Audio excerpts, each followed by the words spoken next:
안녕하세요.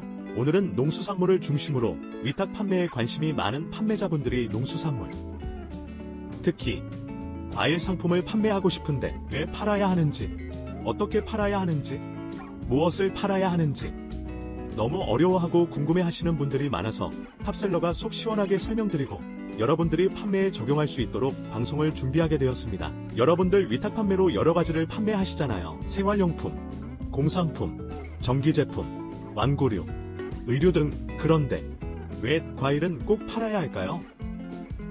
오늘은 왜 과일을 팔아야 하는지 그것에 대해서 속 시원하게 말씀 좀 드릴게요. 첫 번째, 과일은 정말 다양합니다. 1년 내내 다양한 과일들이 쉴 틈 없이 새롭게 생산이 됩니다. 봄에는 딸기에서부터 여름에는 자두 복숭아, 가을에는 사과와 감, 끊임이 없습니다.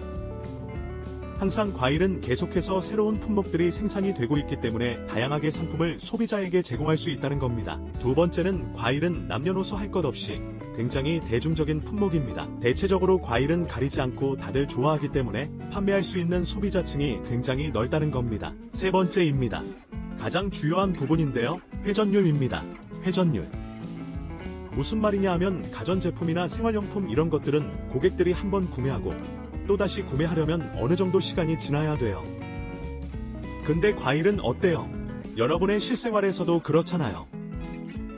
가정에서 과일을 구매하시면 일주일 안에 다 끝나잖아요. 우리가 과일을 꼭 팔아야 되는 이유 중에 가장 중요한 것이 바로 이렇게 회전율이 굉장히 좋다는 거예요. 이렇게 계절 따라 다양한 품목이 계속 생산되고 모두가 즐겨 드시고 또 회전율이 이렇게 빠른데 왜 아직 과일을 안 팔고 계신 건가요? 그러면 우리나라에서 과일들의 판매 순위는 어떻게 될까요? 가장 많이 팔리는 게 사과입니다. 사람들이 사과를 가장 좋아하고요. 두 번째가 수박, 세 번째가 포도, 네 번째가 귤, 5등이 복숭아, 이렇게 이어집니다. 그만큼 판매되는 회전율이 굉장히 높다는 겁니다. 그러면 과일에도 계절에 따라서 판매할 수 있는 어떤 트렌드가 있을까요? 예, 있습니다. 계절 따라 트렌드에 맞추어 상세 페이지도 좀 바꿔야 되고요. 분위기도 바꿔야 되고요. 트렌드에 맞추어서 과일도 바꿔야 되고 상품 포장도 바꿔야 돼요. 계절별로 알아볼까요? 봄에는 딸기, 대저토마토, 그리고 국내산 참다래 많이 드십니다. 또 이 시기에 많이 드시는 과일이 바로 오렌지입니다. 이 네 가지 과일이 봄의 트렌드라고 할 수가 있죠. 상큼하고 신선함, 생생함이 강조된 과일이라고 할 수 있습니다. 여름에는 무궁무진합니다. 복숭아, 자두, 토마토, 포도, 수박, 참외까지 정말 종류가 많습니다. 판매하실 수 있는 과일이 너무 많다는 거예요. 대신에 이때는 정말 중요한 게 있습니다. 여름에는 날씨가 덥잖아요. 어떻게 포장을 할 건가? 어떻게 포장하고 배송하여야 상하지 않고 고객들에게 최대한 신선하게 배송될 수 있는가? 이 부분입니다. 이제 가을로 한번 넘어가 볼까요?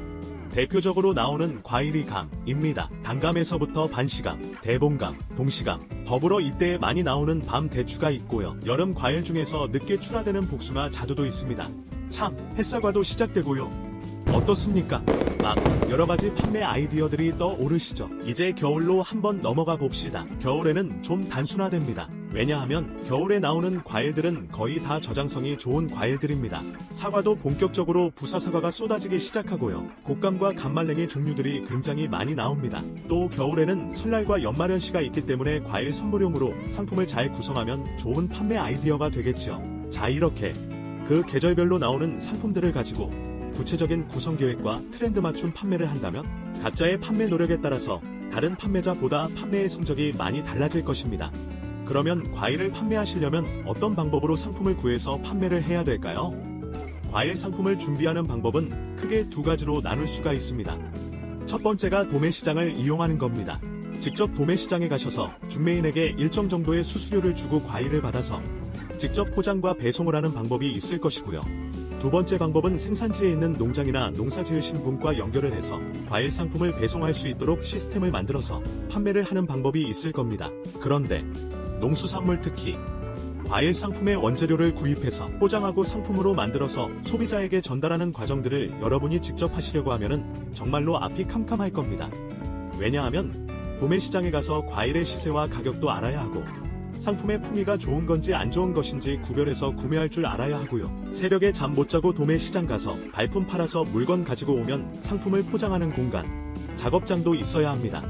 정말 어려움이 많습니다. 산지 직거래 위탁 판매는 어떨까요? 거래를 타고 지속적으로 협업하는 것이 쉽지는 않습니다. 제가 산지에서 20여 년 동안 농사하시는 분들과 영농조합, 농업회사들하고 거래를 하고 있지만 그분들 만만하지 않습니다. 여러분, 그러면 어떻게 해야 농산물을 잘 판매할 수 있을까요? 정말 어렵죠? 근데 탑셀러가 있잖아요. 알고 보면 너무 쉬우니까요. 궁금하시죠? 그 부분은 다음 편에 소개해 드리도록 할게요. 그때 다시 뵙겠습니다. 감사합니다.